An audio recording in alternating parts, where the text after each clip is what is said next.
sur cette vidéo qui rentre dans le cadre du chapitre sur la masse volumique. Le but de ce chapitre est de savoir à quoi correspond la masse volumique et comment on peut l'utiliser pour reconnaître des matériaux ou des liquides par exemple. Avant de nous intéresser à la masse volumique, intéressons-nous d'abord à deux grandeurs, la masse et le volume. La masse est une grandeur chimique dont l'unité est le kilogramme, même si en chimie on utilise d'autres multiples comme le gramme, le milligramme, etc. Et c'est une grandeur qui se mesure avec une balance. Le volume, donc c'est une grandeur dont l'unité est le mètre cube. On utilise aussi le centimètre cube, etc. Et en chimie, on utilise également un autre système d'unités, le litre, et tous les sous-multiples qui vont avec, donc le décilitre, le millilitre, etc. Et le volume se mesure en général en chimie avec une éprouvette grade 2.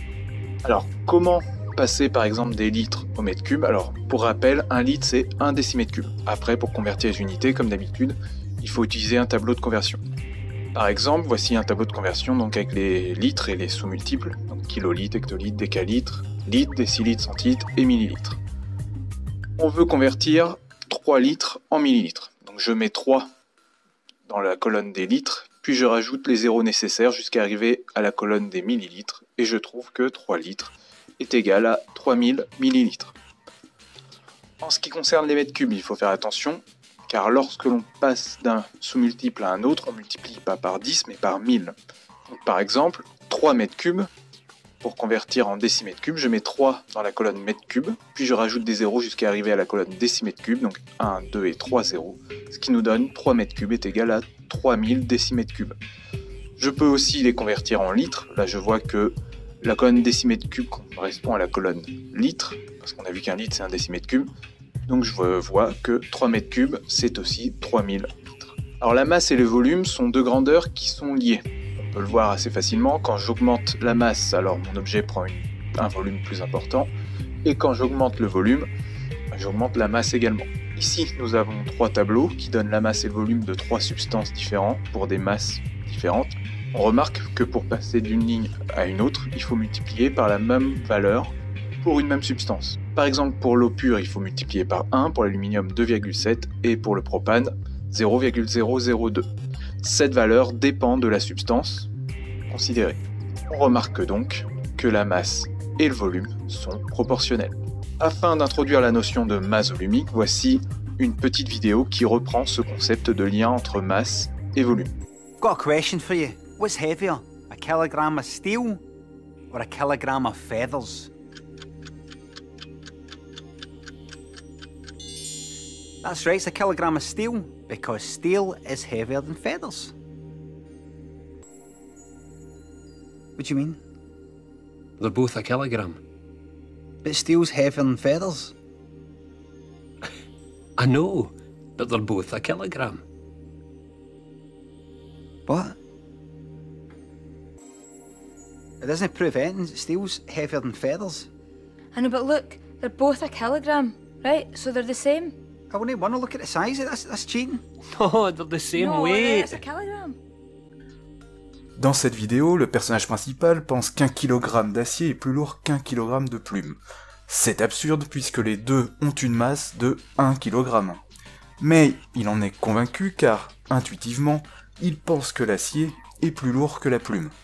Cette balance prouve bien l'égalité des masses. Mais, comme on peut le voir, à masse égale, le volume d'acier et de plume est bien différent. Il faut un gros volume de plume pour faire 1 kg, alors qu'un petit volume d'acier suffit. Ce fait permet d'illustrer l'importance de la masse volumique. La masse volumique est une grandeur physique qui permet de caractériser la masse d'une substance par unité de volume. On la note généralement avec la lettre grecque ρ. On peut la calculer à l'aide de la relation suivante. ρ est égal à m divisé par v, où m est la masse de la substance qui occupe un volume v. Elle s'exprime généralement en grammes par litre, dans ce cas la masse est en grammes et le volume en litres, ou en kilogrammes par litre, dans ce cas la masse est en kilogrammes et le volume en litres. Comme vous pouvez le voir, l'unité de la masse volumique dépend des unités choisies pour la masse et pour le volume. Alors, à titre d'exemple, on peut calculer par exemple la masse volumique de l'eau, en kilogrammes par litre. 1 litre d'eau a une masse de 1 kg. Donc ρ, qui est égal à la masse divisée par le volume, est égal à 1 divisé divisé par 1, ce qui fait 1 kg par litre. Prenons un deuxième exemple.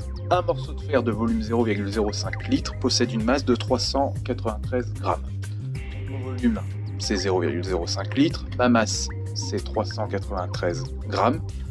Je peux appliquer ma formule, ρ égale m sur v, c'est égal à 393 divisé par 0,05, ce qui donne 7860 grammes par litre. Donc la masse volumique du fer vaut 7860 grammes par litre. Autrement dit, 1 litre de fer possède une masse de 7860 grammes, et dit autrement, 7860 grammes de fer occupent un volume de 1 litre. Et cela est vrai pour n'importe quel objet en fer. Si on avait voulu avoir la masse volumique en kg par litre, c'est exactement le même calcul, il faut juste penser à convertir la masse qui est en grammes en kilogrammes, ce qui nous donne 393 grammes qui est égal à 0,393 kg, et en faisant le calcul, on trouve 7,860 kg par litre. La masse volumique de l'acier vaut environ 8 kg par litre, et la masse volumique des plumes vaut environ 0,03 kg par litre. Comme on peut le voir, ces deux objets n'ont pas la même masse volumique, mais 1 kg de chacun pèse bien 1 kg. De plus, la masse volumique permet d'identifier la nature d'un matériau. En effet, chaque substance possède une masse volumique bien définie. La calculer permet donc de retrouver la nature de cette substance en la comparant à des tables de valeurs. Par exemple, nous avons ici un cylindre métallique. On ne connaît pas ce métal et on ne connaît pas sa masse volumique. On mesure la masse de ce cylindre à l'aide d'une balance. On lit directement sa masse, ici, m égale 25,4 grammes. Expérimentalement, on a trouvé son volume. On a trouvé V, qui est égal à 9,5 ml. On possède un tableau qui regroupe les masses volumiques de certains métaux et alliages en grammes par litre. Donc, puisque les masses volumiques nous sont données en grammes par litre, on va devoir convertir notre volume en litres, sachant que la masse que l'on a est déjà en grammes, on n'a pas besoin de la convertir pour calculer la masse volumique en grammes par litre. Alors, convertissons le volume en litres. Donc le volume est égal à 9,5 ml, soit 0,0095 litres. La conversion faite, il ne reste plus qu'à appliquer la formule que l'on a de la masse volumique, donc ρ égale m divisé par v, c'est égal à 25,4, la masse divisée par 0,0095, le volume, ce qui nous donne 2673 grammes par litre. Une fois que l'on a cette masse volumique, on va chercher à la comparer à notre tableau de valeurs. Alors, on n'obtient pas une valeur qui est exactement dans le tableau. Il faut regarder la valeur la plus proche. Ici, on remarque que la valeur la plus proche est 2700 grammes par litre, qui correspond à l'aluminium. On n'a pas exactement la même valeur, alors pourquoi ? Parce qu'au cours de notre expérience, il peut y avoir des petites incertitudes de mesure, au niveau de la balance, qui n'est pas infiniment précise, et aussi peut-être par rapport à notre mesure du volume. Et on peut donc en conclure que le cylindre est bien en aluminium. Enfin, à partir de la masse volumique, on peut calculer la masse d'un certain volume d'un matériau, et aussi le volume d'une certaine masse de matériau, en manipulant la relation ρ égale m divisé par v. Par exemple, la masse volumique de l'air vaut 1,3 g par litre. On veut obtenir le volume qu'occupe 1 kg d'air.